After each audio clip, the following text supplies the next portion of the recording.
Bab 7. Badai terakhir. Musim hujan tiba lebih cepat tahun itu. Hujan turun hampir setiap hari, dan udara malam terasa lebih dingin dari biasanya.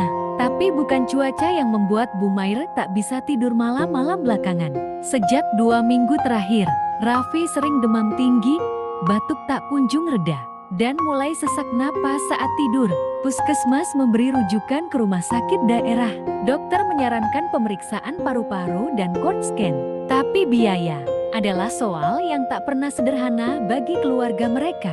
Nair tahu, kondisi Raffi semakin buruk. Ia melihat sendiri adiknya mulai sulit berdiri lebih dari 5 menit. Tapi ia juga tahu, biaya berobat cukup besar.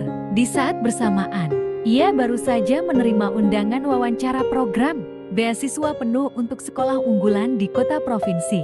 Sebuah kesempatan langka yang bisa mengubah masa depannya. Nah, kamu harus ikut seleksi itu, kata Bu Maire suatu malam. Nair menatap ibunya tak percaya. Tapi Raffi butuh ditemani, butuh uang berobat. Kalau aku ke kota itu, siapa yang jaga? Ada ibu.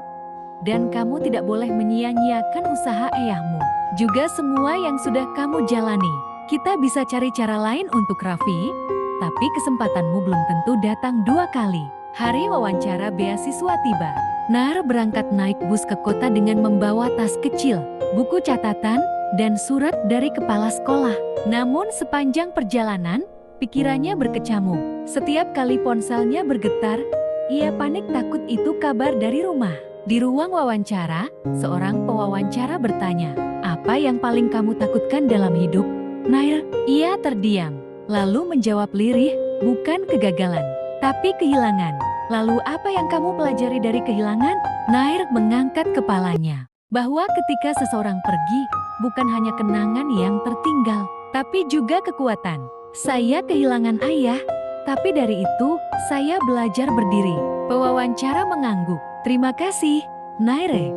Itu jawaban yang menggerakkan hati. Sore harinya, saat ia tiba kembali di rumah, ia langsung disambut kabar.